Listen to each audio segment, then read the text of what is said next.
Today I'm looking to get all the achievements for Ubisoft's 2005 survival horror game, Cold Fear, over at RetroAchievements. But before we get started, what is Cold Fear? Well, this was actually Ubisoft's first ever survival horror game that they had published, with the second one being Zombie U, which was not a bad game by any means. Cold Fear, however, wasn't the worst game I've played as of late, but when it first came out, this game was considered a commercial failure, as it had only sold 70,000 units across all three platforms. Unfortunately, a lot of people compared this game to Resident Evil 4, and before even looking up the history of Cold Fear, I thought it was a straight rip-off myself. Blonde hair and badass vibes, laser pointer, a female person that we needed to rescue every time they jumped into danger, the infected having the ability to use weaponry, I mean, the list goes on. But Cold Fear was released the same year Resident Evil 4 did, with both games only having a 2-month gap. Unfortunately, RE4 was an absolute hit, with the game having sold over 14 million copies in only 2 months. And with both games being damn near identical and in the same genre, Cold Fear never stood a chance. But that's just the sales part. But how is the game itself? Looking at the chart here, we can see that all the big reviewers rated this game pretty well actually. For me, a 70 out of 100 is not a bad game by any means, so we're not looking at an absolute flop here. But I always hated reviewers, so here's what I think about the game after playing it for myself.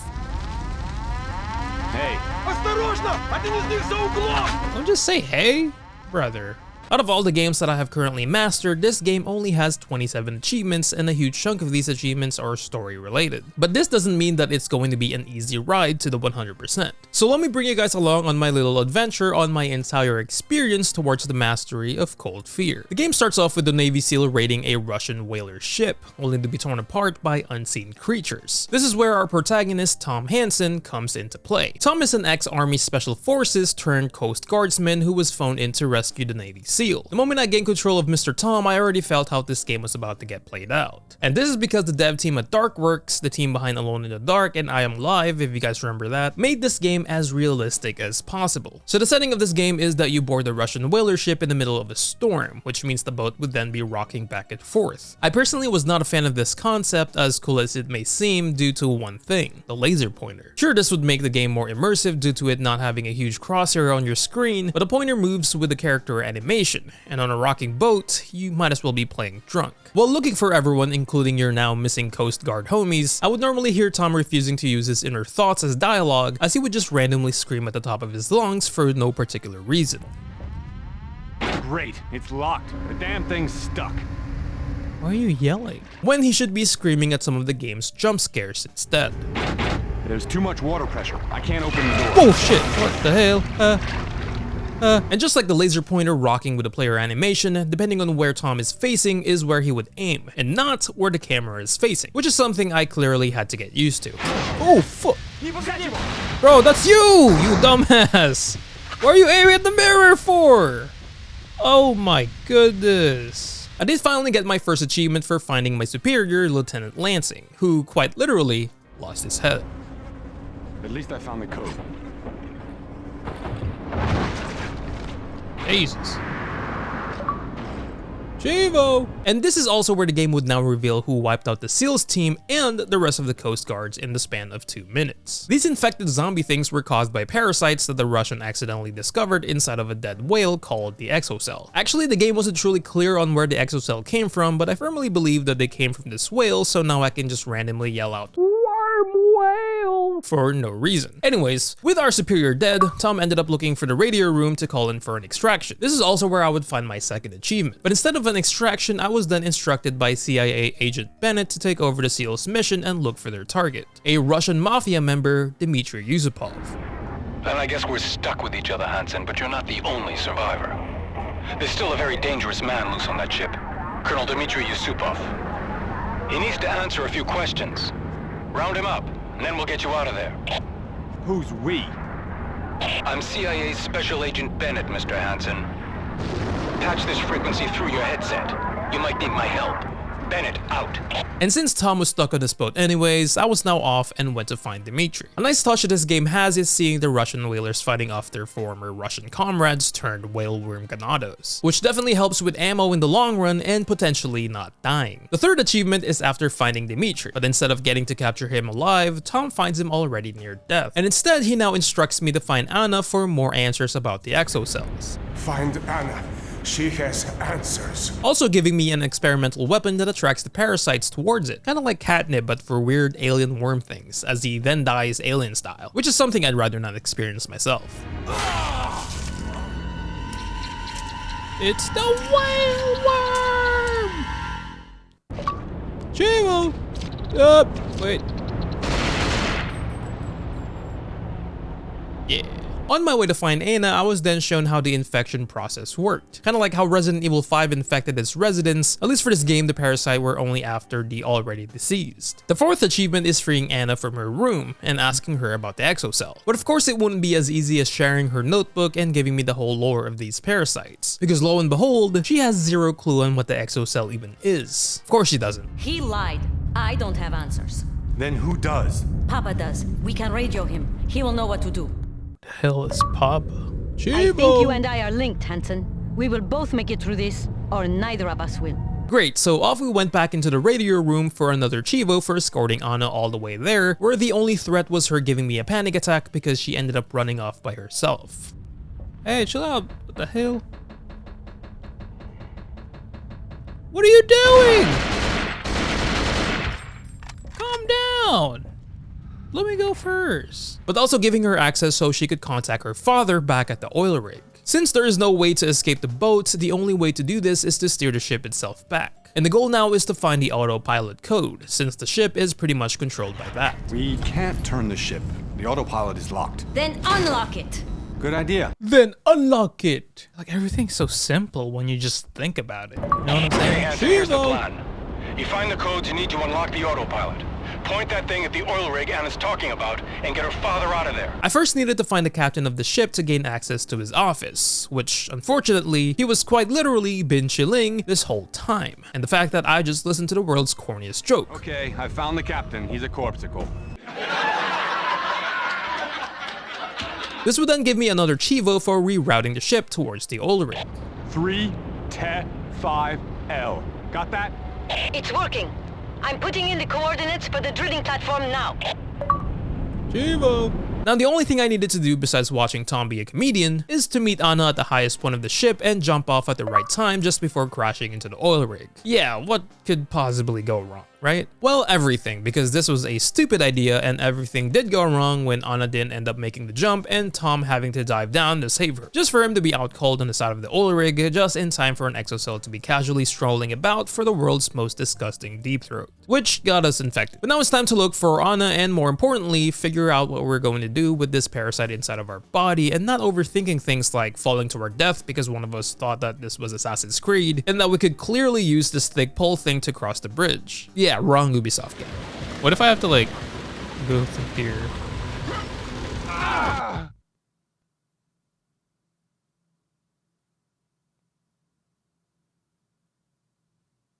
Right. After figuring out where the right way was, I eventually stumbled into one conveniently placed doctors on the rig, and conveniently enough knew how to cure us from the parasite inside of our body and gave us another Chivo while doing so. Good thing we have this doctor here, so technically we can never get infected now. One more thing. Yeah?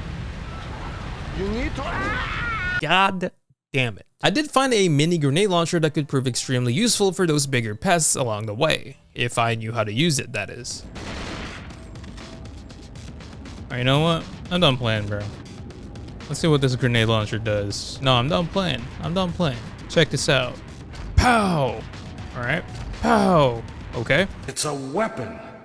It's really powerful, especially against living things. The other thing that I love about this game is that everyone here thinks that they are in fact him, when they are clearly in fact not. Is it slow motion or zero gravity?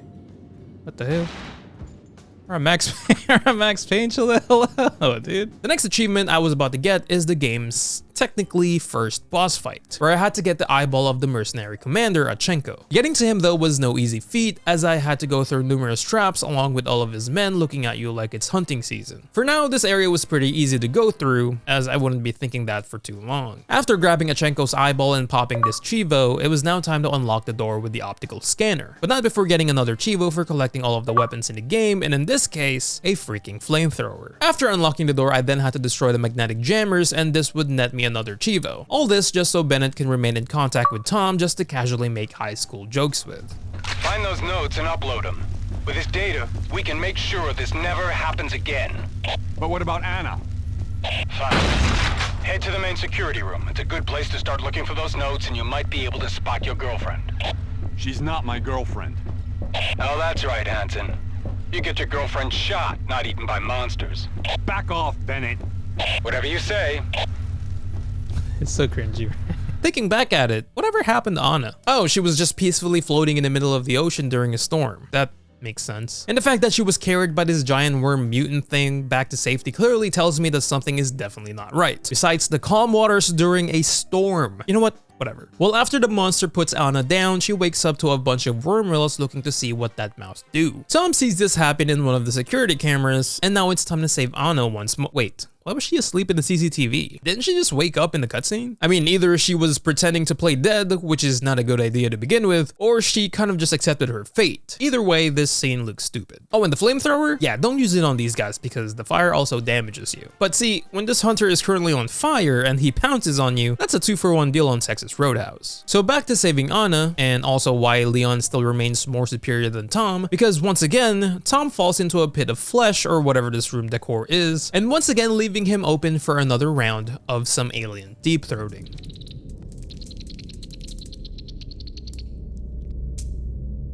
Not again, bro. Did he get infected again? But none of that matters because now we're dead set on saving Anna and finding an antidote even if it costs us our life. On the way there we find new mutations of the exocell, so not only are we dealing with AKs but now they turn invisible. And whatever these huge brutes are locked in these tubes, which you might have guessed already, is going to be a real problem later on. After finding the testing room and another achievement for obtaining Anna's dewormer serum, after finding Anna, Tom now injects the serum to save her. And once again only known each other for about 5 minutes or so, which Tom then passes out due to him getting infected again. So this is it, Tom. 2 patients, 1 cure.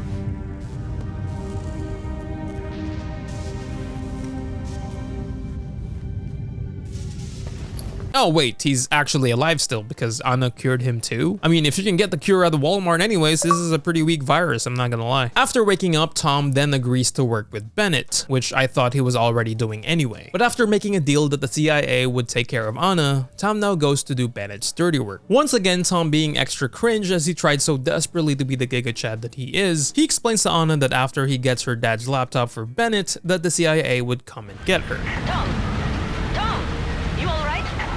Anna, you saved my life. Just returning the favor. Thanks all the same. You need to help me destroy this place. No, I need to find your father's notes. Once I do that, Bennett will find a way to get you out of here. You'll die! Probably. But you'll be safe, Anna. That's what counts. Goodbye. What a simp, bro. Get the hell out of here. You'll be safe. I'm here to save you. And I'm also single. Right. After reaching said laptop, Tom simped so bad that he had a sudden change of heart as he then betrays Bennett and proceeded with Anna's plan to blow the whole place up. I found Kamsky's laptop. Good work. Now, attach your headset to the USB port and start uploading the data. I'm on it, Chief. Antidote file is incoming. Got it. What's next? Nothing. I'm pulling the plug. Don't try to be funny, Hansen. Hey, according to you, that file is all you really need. You listen good, Hansen. You get that uplink working right now. I want that data. You want the rest of this? Come get it yourself. Chivo. Hey, is that offer to blow up this place still open?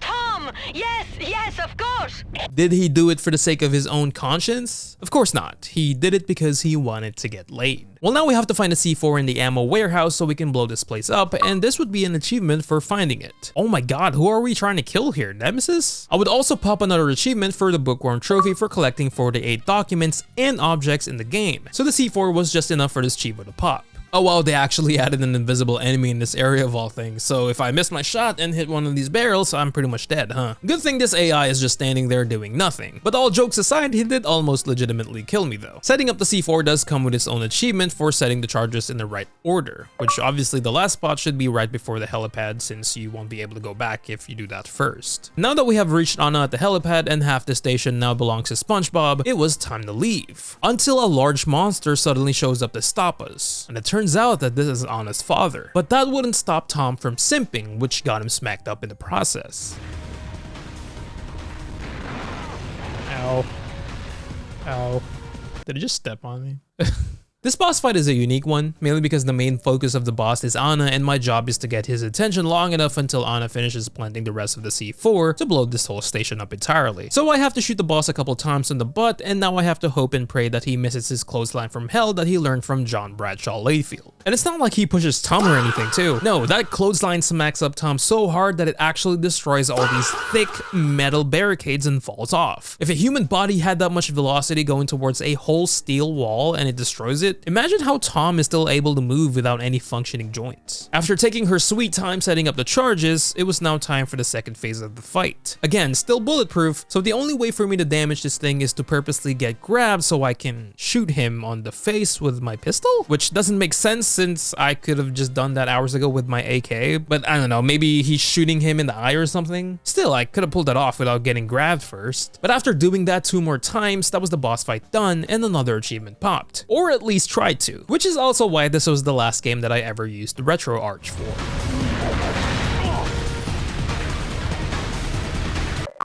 Oh, Chivo. Alright.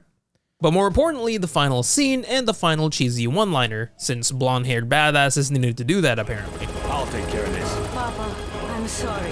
Goodbye, Papa.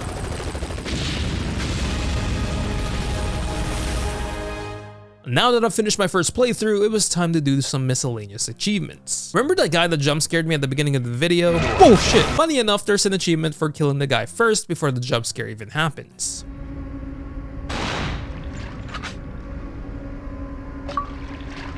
Oh, Chivo. Not only does this game have 27 Chivos on Retro Achievements, where the normal amount is over 50, but some of these achievements were just weird. Headshotting all the hanging corpses in the cargo hold?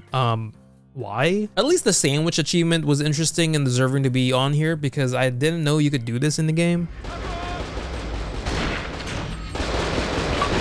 There you go. But after that, I had to go find the captain's frozen corpse and, well, you guessed it. Chivo. The guy who made these achievements sure loves shooting corpses in the head for some reason. But all jokes aside, I am glad for some of these achievements because it does showcase things that you'll never encounter in a casual session, like luring all the zombies and burning them alive, for example.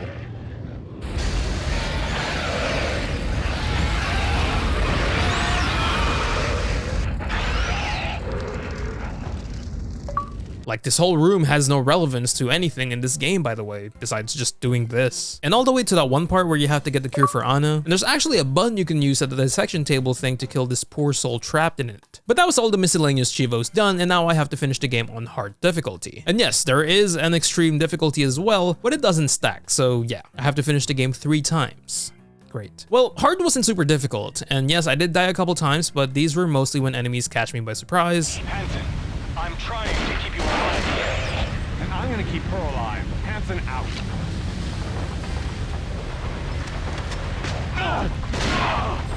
Bro, where did you even come from? Or me just being super impatient since I have been speedrunning through the whole game so I can get this over with. But at the time, Mother Nature said, not today. Alright, that was a little impatient there. That was on me. Or just missing my shots entirely and the enemy outgunning me. What did grind my gears, however, while yes, I did die a couple times to this boss, but that's normal, is my achievement actually bugging out on me. No shot. I actually did that pop the trophy, or the Chivo. That's crazy. So the only course of action at this point is to reload one of my saves and to do the boss fight all over again. Fortunately, it did end up working this time around, but if you're using RetroArch, then you best have the alertness of a cat because the achievement will pop in this area. You just have to see it. Let's see if I can pop this hard. There we go. Why does it lag there? It just like kind of like pops for a second and then just disappears. That's so weird. The only thing left now is finishing the game on extreme difficulty, which at first I thought it was going to be as simple as fewer resources and enemies being more of a bullet sponge than they already are. No, actually, it's much worse than my first gunfight.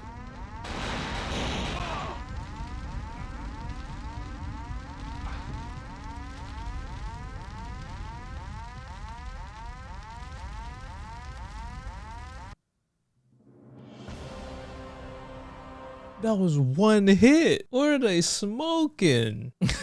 That's pretty extreme. Well, This is gonna be fun. And here I was looking forward on playing another game at this point since I feel comfortable speedrunning the game now, but that idea was short-lived, just like Tom on this difficulty. The main problem here is that the checkpoints are pretty far in between, so after finally making it past the literal first area, I ended up getting pixel peaked like I was playing Rainbow Six Siege all over again, and back to the main menu we go. The other problem is that these zombies don't instantly die and they make a final attempt to get you, even without a head, which is such a cheap way to die, and it does get old real fast. How? I popped his head and it still freaking slashed me, dude, what? But not as old as starting all the way at the beginning every time I get one-tapped by a whaleworm version of John Wick.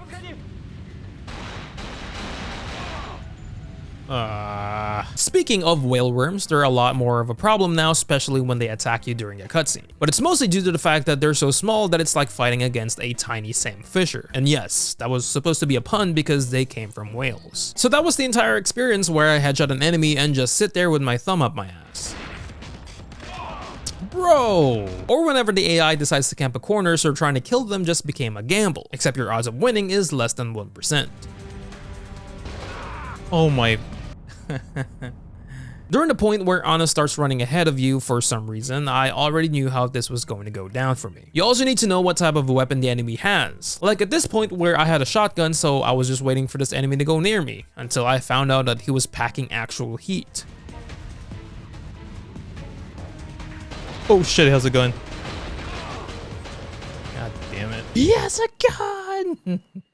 Other than the beginning part of the game, which was also surprisingly the hardest part of the game, this area probably has that tied for first. This is because when you get slashed by the headless man with a knife, the checkpoint is just directly outside of this place, but you do have to crouch walk every time because of all the tripwires. Which, and I kid you not, I have been in this area for a solid 2 hours straight. So it won't come as a surprise when I say that I was already questioning life as we speak. I wish I could show you all of the ways I died here, but that would just make this video into an hour montage of depression. But I wasn't all that surprised since even playing on normal, this mini boss fight area was already a problem then. If I wanted to ever finish this game, I had to channel my inner patience and just lock the fudge up. Where the only thing different I did here is pixel picking. Actually, I would like to thank Rainbow Six and Valorant for years of training. After that sweet but short victory, I thought that that was the worst part behind me, until I remembered this area.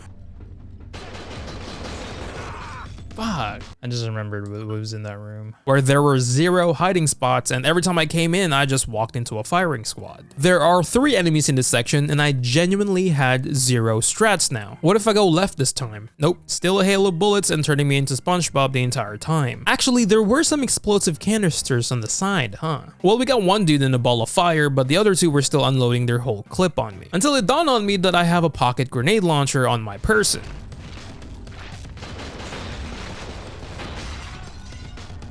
Oh my god, I made it.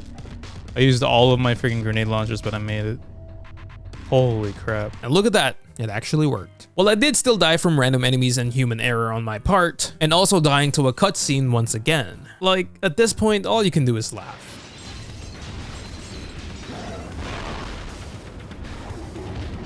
What a dumb cutscene, bro. And even sometimes when an enemy is in the middle of an animation, they also have an invincibility frame that can withstand an entire shotgun shot to the cranium. Fuck! Then there's the invisible guy in the armory.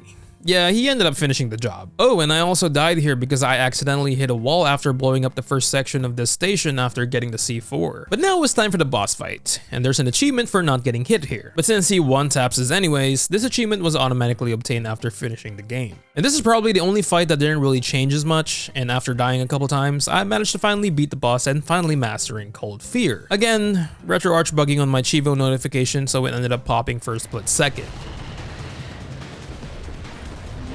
Alright, that's it. That's it. That's master. That's master, let's go! Chivo! It lagged a little bit. So here's my Retro Achievements profile. Look at that pretty gold circle I got. But that was the game, and honestly, it could have been more. If Ubisoft decides to remake this game, it could be a better game. But be sure to follow me on Twitch where I stream all of my games. I'm a completionist, so come hang out and chat to save my sanity from the collectible grind. Also, me and my buddy Leon is doing a race on who would first get the Evergreen badge on this website. To get the badge, one has to master 50 launch-titled PS2 games. Not like the PS2 launch itself, but the ones that RetroAchievements made the achievements for. So here's a wheel on what the next game is going to be. Here's the next game. Spinning it.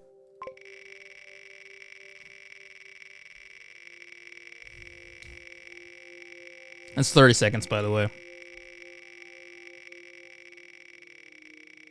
Don't make me suffer, please.